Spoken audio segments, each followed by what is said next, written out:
आदाब नाजरीन, उर्दू खबरों में आप सभी का खैर मकदम है। नजर डालते इस वक्त की खास खबरों पर।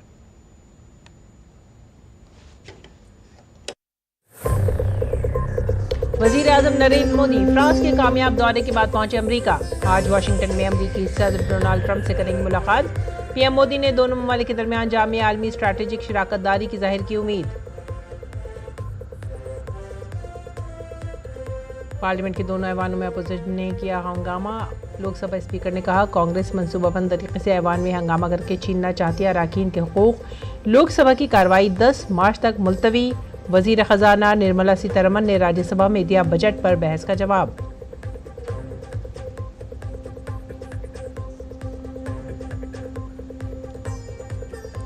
राज्यसभा के बाद वक्त पर जेपीसी की रिपोर्ट लोकसभा में भी पेश। मरकजी वजीर किरण रिजिजू ने की रिपोर्ट में अपोजिशन के इख्तलाफी नोट को शामिल न करने के इल्जामात की तरदीद। कहा, जेपीसी ने सारी कार्रवाई चलाई कवायद के मुताबिक।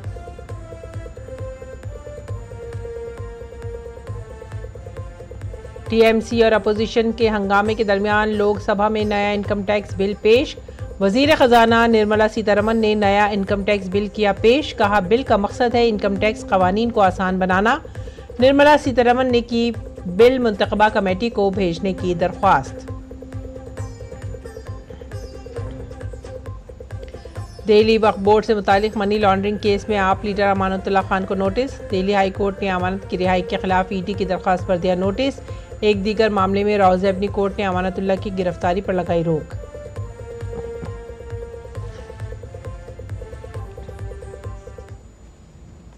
खबरें अब तफसील से। पीएम मोदी चंद आलमी रहनुमाओं में से हैं जो 20 जनवरी को ट्रंप की हलफबरदारी के बाद अमेरिका का दौरा कर रहे हैं।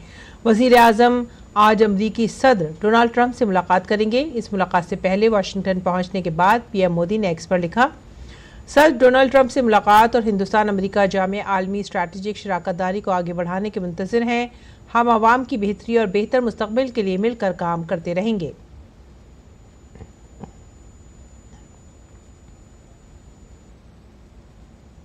अमरीकी इंटेलिजेंस एजेंसी की डायरेक्टर तुलसी गबार्ड ने वजीर आजम नरेंद्र मोदी से मुलाकात की, जो अमेरिका के दौरे पर हैं। गबार्ड ने सिर्फ एक रोज़ कबल अपने ओहदे का हलफ उठाया था। गबार्ड अमेरिका की 18 मुख्तलिफ इंटेलिजेंस एजेंसियों की निगरानी और राब्ताकारी की जिम्मेदार हैं। तुलसी गबार्ड एक साबिक फौजी एहलकार हैं और डेमोक्रेटिक पार्टी से कांग्रेस की रुकन रह चुकी हैं। डायरेक्टर ऑफ नेशनल इंटेलिजेंस का दफ्तर 11 सितंबर 2001 के दहशतगर्दाना हमलों के दरमियान सामने आने वाली इंटेलिजेंस नाकामियों से निपटने के लिए कायम किया गया था। और वजीर आजम नरेंद्र मोदी अपना फ्रांस का दौरा मुकम्मल करने के बाद दूसरे मरहले में अमेरिका पहुंच चुके हैं। वाशिंगटन डीसी हवाई अड्डे पर वजीर आजम नरेंद्र मोदी की आमद पर उनका शानदार इस्तकबाल किया गया, जिसमें हिंदुस्तानी बिरादरी के लोगों ने बड़ी तादाद में शिरकत की। वजीर आजम का दौरा भारत और अमेरिका के दरमियान बाहिमी शराकतदारी की अहमियत को वाज़ेह करता है। वजीर आजम नरेंद्र मोदी अपने इस दौरे के दौरान अमेरिका में कारोबारी शख्सियात से मुलाकात करेंगे और हिंदुस्तानी कम्युनिटी के अरकान से भी बातचीत करेंगे। पीएम मोदी सदर ट्रंप के साथ दो तरफा मुलाकात भी करेंगे, जिसमें इलाकाई और बैनुल अक़वामी सूरत हाल पर तबादला ख्याल के अलावा कई दो तरफा उमूर पर भी बातचीत मुतवक्किल है।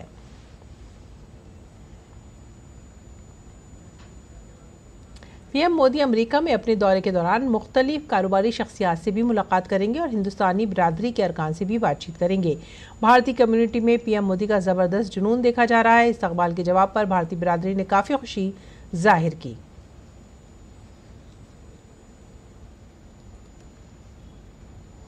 और उनकी मुस्कुराहट देख के सबसे एक एक आदमी से हाथ मिला के गए, बाहर निकल के अपने भी बारिश में आए भीगते हुए और सबके साथ हाथ मिलाते हुए और हाथ हिलाते हुए गए हैं। हमें उनसे मिलकर बहुत बहुत खुशी हुई।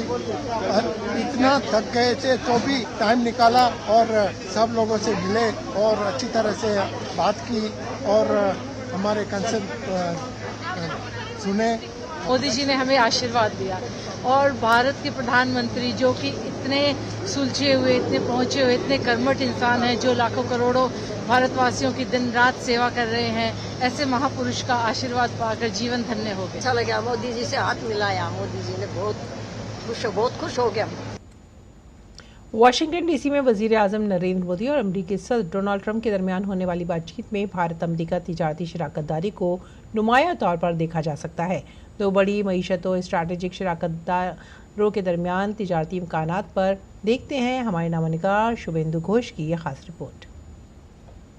हम वाशिंगटन डीसी में हैं। यहाँ प्रधानमंत्री Narendra Modi president Donald Trump के साथ बातचीत करेंगे। ये पहली मुलाकात होगी प्रधानमंत्री मोदी की ट्रंप एडमिनिस्ट्रेशन के साथ, नए एडमिनिस्ट्रेशन के साथ। अमेरिका भारत के सबसे बड़े ट्रेडिंग पार्टनर के रूप में उभरा है। जब दोनों लीडर आपस में बात करेंगे तब ट्रेड और टैरिफ पे खासा फोकस रहेगा। चलिए समझते हैं भारत और अमेरिका के बीच में जो ट्रेड है, जो व्यापार है, वो किस तरीके से है, उसके बारे में थोड़ा समझते हैं। भारत और अमेरिका के कारोबारी रिश्ते काफी मजबूत हैं। दोनों ममालिक के दरमियान माली साल 2024 में 129 अरब अमेरिकी डॉलर की बाहमी तिजारत हुई। भारत ने अमेरिका को 87 अरब डॉलर की बरामदात की, वहीं भारत ने इस दौरान 42 अरब डॉलर की दरामदात की हैं। 2024 में भारत का अमेरिका के साथ 45 अरब डॉलर का ट्रेड सरप्लस रहा। भारत में अमेरिका तीसरा सबसे बड़ा सरमायाकार है। अप्रैल 2000 से मार्च 2024 के बीच 65.19 अरब डॉलर का बराह रास्त गैर मुल्की सरमायाकारी हुई। भारत इंजीनियरिंग और इलेक्ट्रॉनिक सामानों की बरामदात, अशिया, जवाहरात, अद्वियात, हयातियाती पेट्रोलियम मसनूआत और RMG कॉटन अमेरिका को बरामद करता है। वहीं अमेरिका से भारत मिनरल फ्यूल, तेल, मोती, कीमती पत्थर, nuclear reactor, boiler, machinery, electrical machinery बरामद करता है। माहिरीन का मानना है कि अमेरिका के आला तिजारती शराकतदारों और चीन के साथ ट्रंप की टैरिफ डिप्लोमेसी भारत के लिए नए मौके पैदा कर सकती है। भारत अमेरिका को टेक्नोलॉजी, इलेक्ट्रॉनिक्स और जेवरात की अपनी बरामदात बढ़ा सकता है। भारत ने अपने बजट के जरिए अमेरिका से तिजारती पाबंदियों को कम करने के तहत मोटरसाइकिल पर कस्टम ड्यूटी कम कर दी है। ये एक ऐसा कदम है जो सीधे अमेरिकी सनतकारों को फायदा पहुंचाता है। इस दौरान अमेरिका और भारत दोनों ही इंडो पैसिफिक खित्ते में अपने इक्तिसादी असर को मजबूत करके चीन का मुकाबला करना चाहते हैं। सही पहल के साथ दोनों लीडरों के लिए अहम समझौता करने के लिए ये एक खास मौका साबित हो सकता है। वाशिंगटन डीसी से शुभेंदु घोष की रिपोर्ट, DD न्यूज़ उर्दू खबरें। और अब नजर डालते हैं कुछ दीगर खबरों पर। पार्लियामेंट के बजट इजलास के पहले मरहले के आखिरी कामकाज के दिन लोकसभा में नया इनकम टैक्स बिल पेश किए जाने के बाद ऐवान की कार्रवाई 10 मार्च तक के लिए मुलतवी कर दी गई। लोकसभा स्पीकर ओम बिरला ने ऐवान की कार्रवाई के बारे में बताया कि मौजूद अरकान पार्लियामेंट से मुझे खुशी है कि इजलास के दौरान हमने अच्छे माहौल में बहस की। सदर जमहूरिया के खिताब पर शुक्रिया की तहरीक पर 17 घंटे 23 मिनट तक नतीजा खेज बहस हुई, जिसमें 173 अरकान पार्लियामेंट ने निसफ शब तक बैठकर अपने ख्यालात का इजहार किया। बजट पर आम बहस में 170 अरकान पार्लियामेंट ने शिरकत की और 16 घंटे 13 मिनट तक बहस जारी रही। आपके ताउन से इस सेशन में हमारे कामकाज की सलाहियत तकरीबन 112% रही। मुझे उम्मीद है कि मुस्तकबिल में भी इसी तरह आपका ताउन मिलता रहेगा। ऐवान की कार्रवाई 10 मार्च बरोज़ पीर सुबह 11 बजे तक के लिए मुलतवी कर दी गई है। आप सदन के अंदर प्रश्नकाल के अंदर नियोजित तरीके से गतिरोध करते हैं, ये अच्छी परंपराएं नहीं है। आपने इतने साल शासन किए हैं, आप सदन में व्यवधान करना चाहते हैं, गतिरोध पैदा करना चाहते हैं। मैंने कहा 12 बजे जब होगा, जब विषय रखने देंगे, लेकिन आप चर्चा नहीं करना चाहते। ये सबसे संसद का महत्वपूर्ण समय होता है। मेरा आपसे आग्रह है कि आप संसद की मर्यादाएं, परंपराओं को बना के रखें, अच्छी परंपराएं शुरू करें। मैं हर विषय पर, हर मुद्दे पर आपको बोलने की इजाजत दूंगा, लेकिन प्रश्नकाल के अंदर किसी मुद्दे की इजाजत नहीं दी जाती। ये परंपराएं और नियम है संसद के। और इनकम टैक्स बिल 2025 लोकसभा में पेश कर दिया गया है। वजीर खजाना निर्मला सीतारमन ने यह बिल पेश किया। इस बिल को पेश करते हुए उन्होंने कहा कि इनकम टैक्स बिल में बहुत सी तरामीम की गई हैं। ये बिल अब सेलेक्ट कमेटी के पास भेजा जाएगा। वजीर खजाना ने इसे लोकसभा में कमेटी को भेजने की तजवीज़ पेश की। मरकजी काबीना ने 7 फरवरी को नए इनकम टैक्स बिल को मंजूरी दी, जो 6 दहाइयों पुराने इनकम टैक्स एक्ट की जगह लेगा। तृणमूल कांग्रेस के सौगत राय समेत अपोजिशन के कुछ अरकान ने बिल को ऐवान में पेश करने की मुखालफत की। अरकान के एतराज़ात के दरमियान वजीर खजाना ने बिल ऐवान में पेश किया। नए बिल का ऐलान वजीर खजाना निर्मला सीतारमन ने अपनी बजट तकरीर में किया था। नए इनकम टैक्स बिल जो 6 दहाइयों पुराने इनकम टैक्स एक्ट 1961 की जगह लेगा, बराह रास्त टैक्स के कवानीन को पढ़ने और समझने में आसानी पैदा करेगा। The Income Tax Act was originally enacted in 1961, came into effect in 1962, sir. At that time, they had only 298 Act sections, and that is correctly referred. But then as the time went by, year after year, many more sections were added. And as it stands today, there are 819 sections. From that 819, we are bringing down to 536. So he should look at what it is today rather than what is in 1961. So on that objection, I don't think there is he is right. I don't think he's right. He should understand where the law is today and where it is being reduced. I want to say, sir, that I'm moving a motion. With your permission, sir, I rise to move that the House agrees to authorize Honorable Speaker yourself, sir, to constitute a select committee of this House on the Income Tax Bill 2025. The terms and conditions regarding the committee will also be decided by the Honorable Speaker. The committee shall make a report by the first day of the next session. I introduce the bill. और parliament के मौजूदा budget इजलास के पहले मरहले का आज आखिरी दिन है। इस दौरान वक्त तरमीमी बिल पर गौर करने वाली मुश्तरका पार्लिमानी कमेटी की रिपोर्ट लोकसभा में पेश की गई। कमेटी के चेयरमैन जगदम्बिका पॉल ने बिल से मुतालिक रिपोर्ट और शवाहिद का रिकॉर्ड ऐवान की मेज़ पर रखा। आज की अनुमति से आज की कार्यसूची में जब संख्या 24 पर मेरे नाम के सम्मुख यथा सूचीबद्ध वक्त संशोधन विधेयक 2024 संबंधी संयुक्त समिति के प्रतिवेदन के हिंदी तथा अंग्रेजी संस्करण सभा पटल पर रखता हूँ।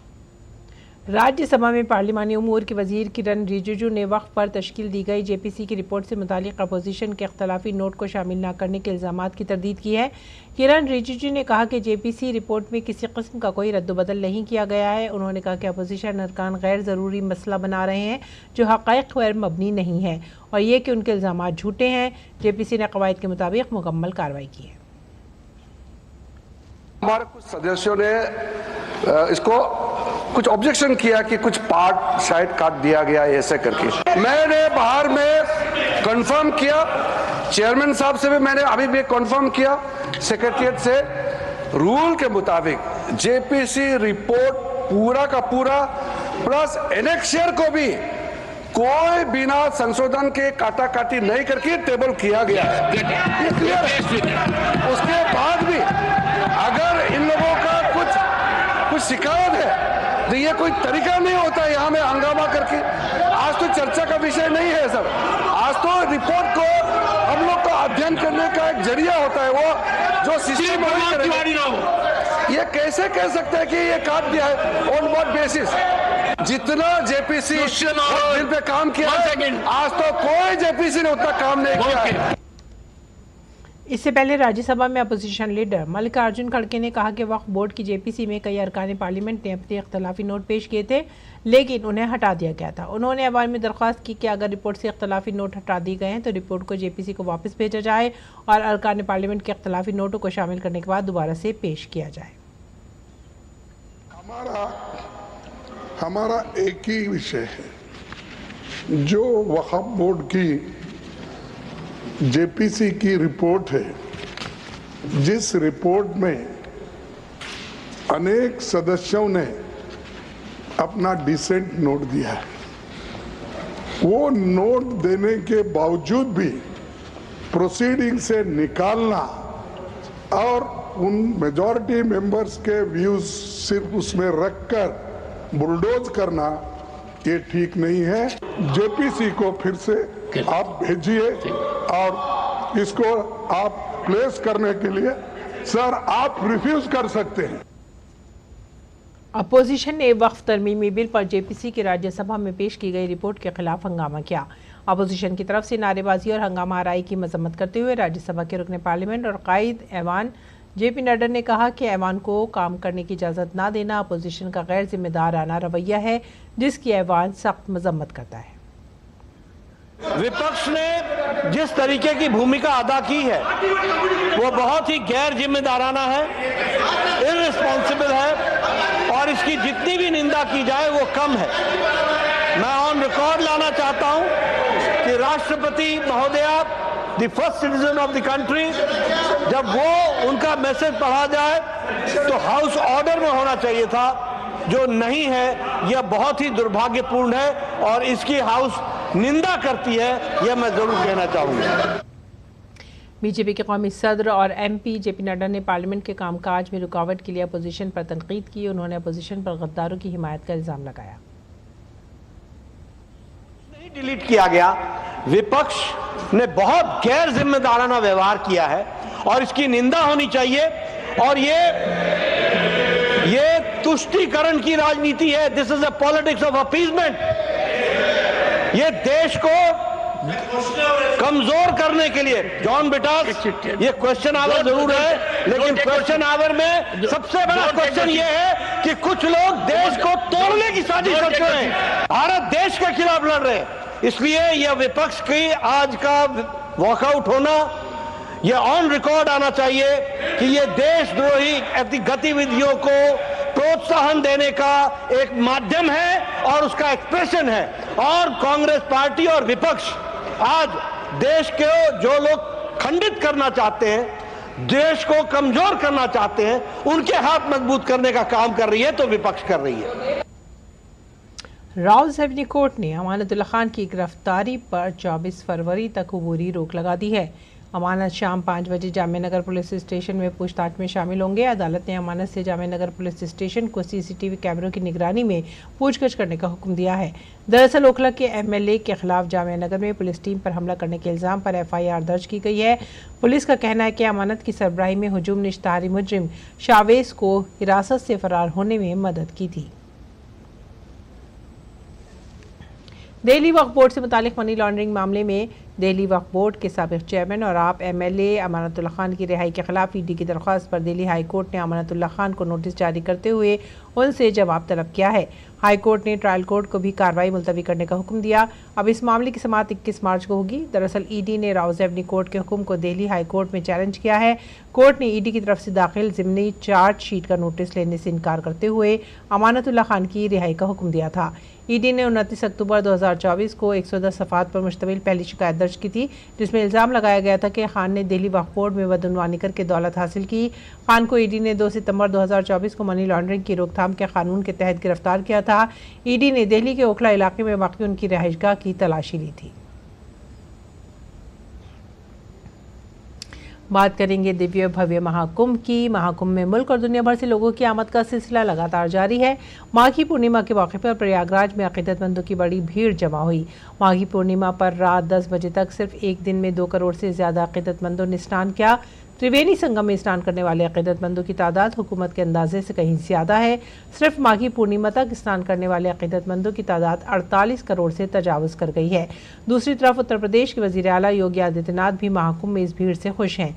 उन्होंने सोशल मीडिया प्लेटफॉर्म एक्स पर लिखा, सनातन सकाफत के अजीम त्यौहार महाकुंभ 2025 प्रयागराज में माघ पूर्णिमा के मौके पर आज 2.04 करोड़ से ज़्यादा अकीदतमंदों ने गंगा, जमुना और सरस्वती के संगम पर स्नान किया।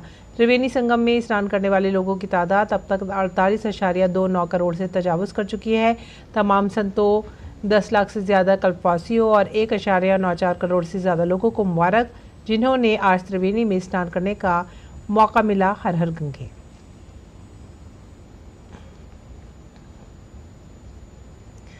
उत्तर प्रदेश के वज़ीर आला योगी आदित्यनाथ का एक deep fake video social media पर तेज़ी से वायरल हो रहा है। इस मामले में लखनऊ के हज़रतगंज थाने में एफआईआर दर्ज की गई है।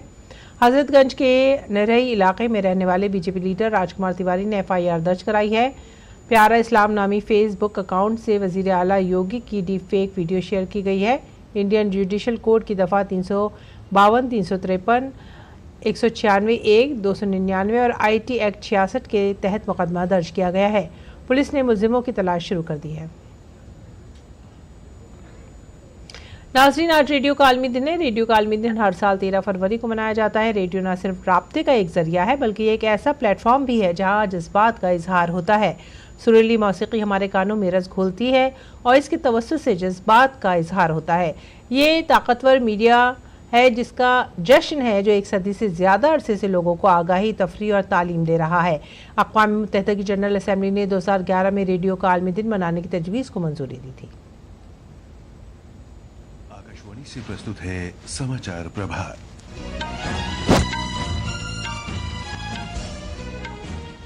रेडियो केवल संचार का माध्यम नहीं है, बल्कि ये मंच है जहां मन की मरकजी इत्तलात और नशरियात के वजीर अश्विनी वैष्णव ने आलमी यौमी रेडियो के मौके पर सोशल मीडिया प्लेटफॉर्म एक्स पर वजीर आज़म नरेंद्र मोदी के मन की बात प्रोग्राम का एक वीडियो शेयर किया। मन की बात वीडियो में वजीर आज़म नरेंद्र मोदी हिमाचल प्रदेश के अपने लम्हे को याद करते हुए लोगों के साथ रेडियो के गहरे ताल्लुक़ के बारे में बता रही हैं। मरकजी वजीर इत्तलात और नशरियात ने कहा कि ऑल इंडिया रेडियो 1936 से भारतीय नशरियात की बुनियाद रही है। ये 1998 की बात है। मैं भारतीय जनता पार्टी के संगठन के कार्यकर्ता के रूप में हिमाचल में काम करता था। हिमाचल की पहाड़ियों में शाम को ठंड तो हो ही जाती है, तो रास्ते में एक ढाबे पर चाय के लिए रुका। बहुत छोटा सा ढाबा था, तो उसने अपने पास एक शीशे का बर्तन था, उसमें से लड्डू निकाला। पहले बोले साहब चाय, बाद में लड्डू खाइए। वो ऐसा उछल रहा था, ऐसा उमंग से भरा हुआ था। तो मैंने कहा क्या हुआ?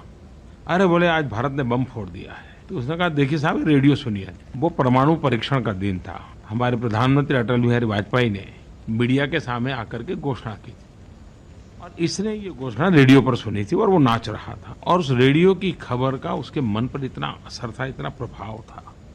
और तब से मेरे मन में एक बात घर कर गई थी कि रेडियो जन जन से जुड़ा हुआ है और रेडियो की बहुत बड़ी ताकत है।